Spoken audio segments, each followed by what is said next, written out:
In the last video, I cut this tree down.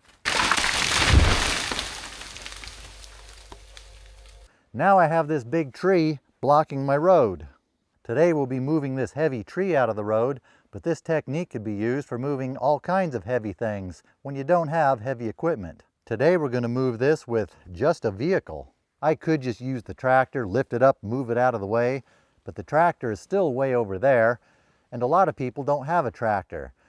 Sometimes it's good to know how to move heavy things with things that aren't made to move heavy things when that's all you have, because you don't have the things that are made to move heavy things.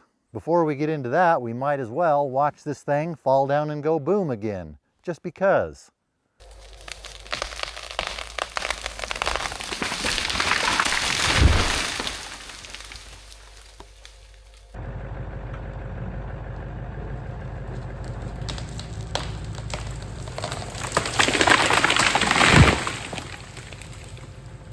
Before we do that, we'll cut the guts and feathers off of this thing.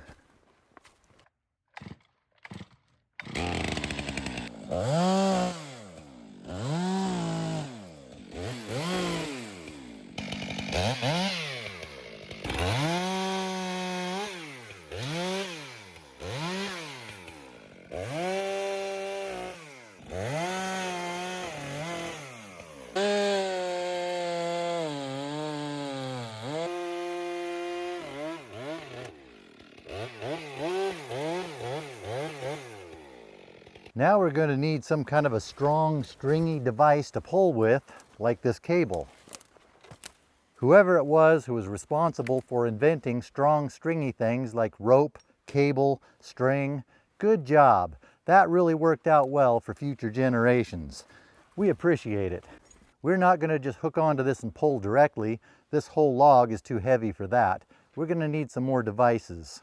I think we can all appreciate Grog for inventing the wheel, but whoever expanded on the concept and invented the pulley, that's worked out well for us too.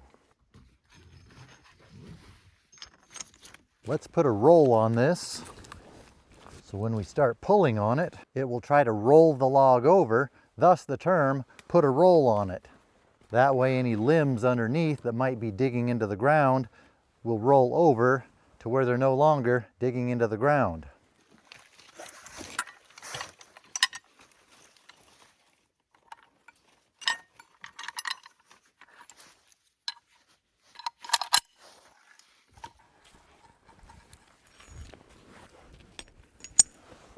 If this was a good tree I wanted to keep, I probably wouldn't pull from it, or I would take steps to protect it with a nylon strap or something like that. But this is just a Douglas fir. They don't do well in this spot. I'm trying to replace them with the type of trees that do well in this spot. Before we start pulling on it, let's get this thing out of the way.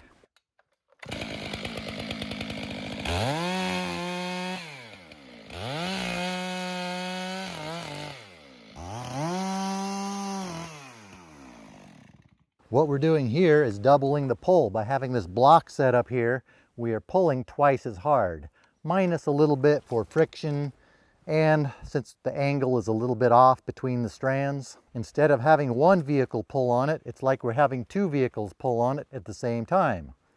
We'll hook that up to the vehicle that is now two vehicles. Now we'll wait here a little moment.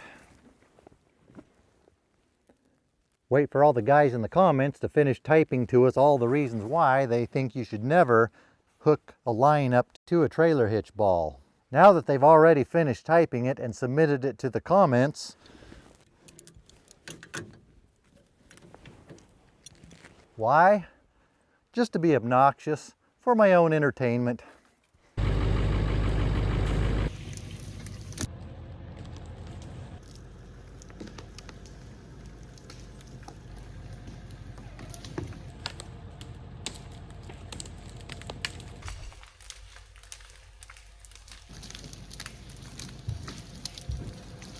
I want to put the log over here. Now that we've moved it this way enough to clear that tree, we can re-rig it to make it go more in that direction. Instead of this tree pulling on it this way, we're going to move it over to this tree that will pull it this way. Another not very good tree I don't care about. Doesn't matter if it gets scarred up. I could run this up the hill, put another block up there to get both of these strands pulling that way. It'll pull harder that way. Having this angle between the strands will reduce the pull, but it's actually a pretty good angle for pulling the tree. To make both of those things even better, reattach back here.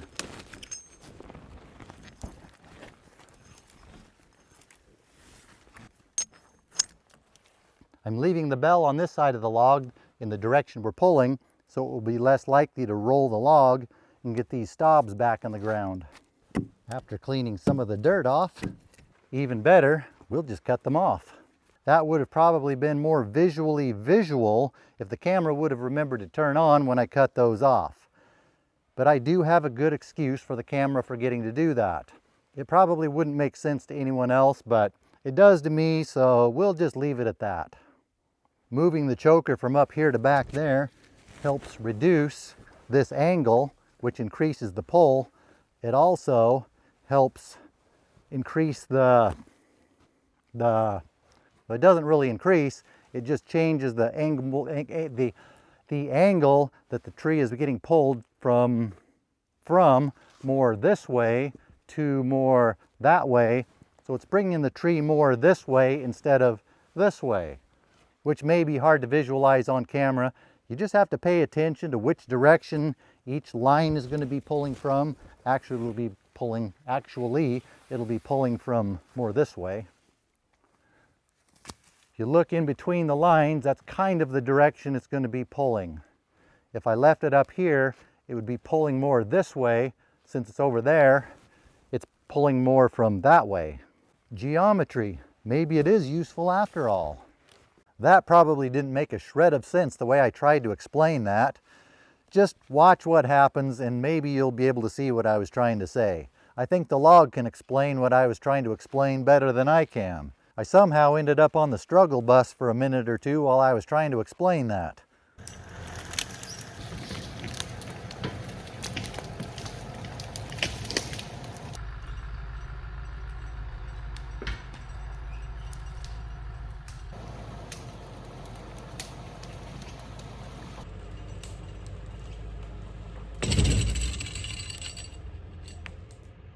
Back in school, a lot of things, including geometry, I wondered, why do we need to learn these things? We're never going to use them. That's why I didn't learn a lot of the things we learned. After school, that's when I started learning things, when I started finding a use for things. We got the light end of it out of the road. Now we have the heavy end to move out of the road. And thank you, cloud, for blocking the sun, helping our lighting out tremendously. In this case, we'll remove the choker from the light end. Unhook this from the tree. We'll move our operation down to the heavy end. We want to pull from up there, so to do that, we need to go around this tree. Got to pay attention to the angles, which side of things you're going to be pulling on. Pay attention to where the line's going to be when you're pulling, what obstacles might be in the way. I'll hook a second block up to this tree. Instead of hooking onto this with a steel cable, possibly damaging the bark on the tree, I'll use a nylon strap. It wasn't that long ago I would talk about how I don't like attaching to trees I want to keep because it could scar up the bark, or I would take steps to try to protect it. People would sometimes say in the comments, why don't you just use a nylon strap? Because I'm from the West Coast, we don't use nylon straps. We use steel for logging, not nylon. Then I started using nylon straps. They work well. Sometimes you can teach old dogs new tricks. Sometimes it just takes a while. I don't know how well you can see what I'm doing here in this tangled mass of brush, but maybe it'll come clear.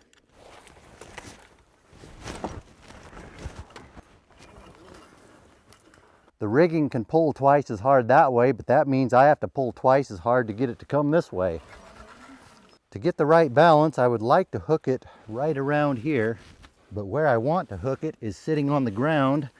It's not going to be easy to get a choker under it, so I'll move it back as far as I can to where there's an opening, which is not there.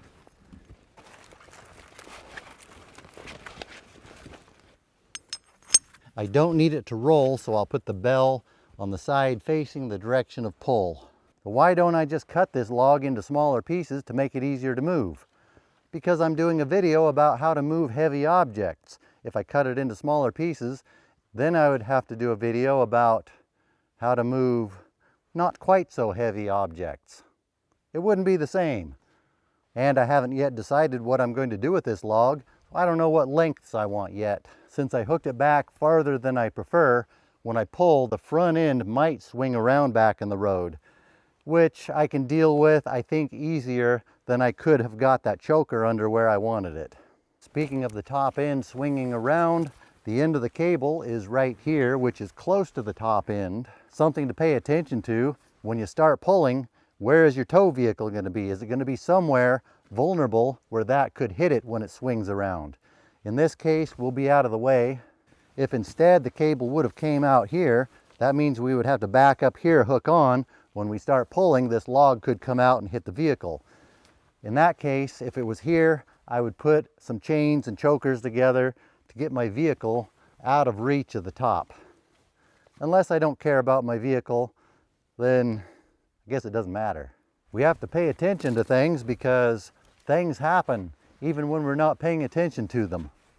Just like running this cable on this side of the tree, you have to pay attention to where things are going to be. If I ran it around this side of the tree, it would rub up against this tree, creates friction, and the tree wouldn't like that either.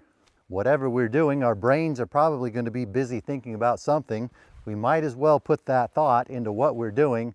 Pay attention to all the things around us. Think about all the things that could make what we're doing work better instead of thinking about all the other stupid things we tend to think about. Okay, we're probably going to continue thinking about the stupid things we think about, but at least we can put some thought into what we're doing too.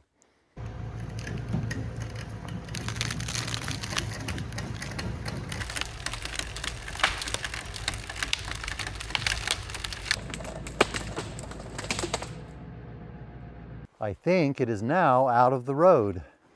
And look at that, all the slash and debris just got itself out of the road too. Wasn't that nice? Now what am I going to do with this thing? The butt end would make some okay lumber. The top has a lot of big knots in it. It won't make the best of lumber. I definitely don't need the firewood. I'll have to think of something. I would like to get it out of here, get it cut up, dispose of the bark, which has all the bugs in it that killed the tree. Since it's out of the road, looks like we're done. Now, if there's ever a tree across the road, something heavy that needs to be moved, now you should know enough to be able to show up and be the hero. You can show up in your Yugo or whatever you drive and pull something heavy out of the way. You don't have to have a big F-250 to be able to move something like this. That thing was just idling, not pulling hard at all. Now, if you had a Yugo, you probably would have to have a whole lot more blocks, more rigging, maybe more than it could even carry. Maybe you wouldn't want to use that, but I've done things like this with a Ford Ranger. I have videos of that. With enough rigging, you can move something very heavy with something not very heavy. I only used one block to double the pull on this. You can just keep adding blocks to multiply how hard you're pulling. I have some other videos where I show more how to do that. Instead of continuing to draw this video out, try to make more video where there's no more video left. I think this one's all used up. I will just point you to one of those videos. You can continue there. I have a short series of wrestling a big log up out of a canyon where I did use multiple blocks. I think I have a playlist of that. I'll put that up here if I can find it. With all that knowledge, if you showed up on scene where something heavy needed to be moved, you could be the superhero. Even if you don't have all the equipment to do it, at least you would still be able to say, if only I had a long cable, a couple blocks, a choker, a chain, I could move that right out of the way. That might not be useful for anything, but at least you would be able to sound like you know what you're talking about. That's got to be worth something.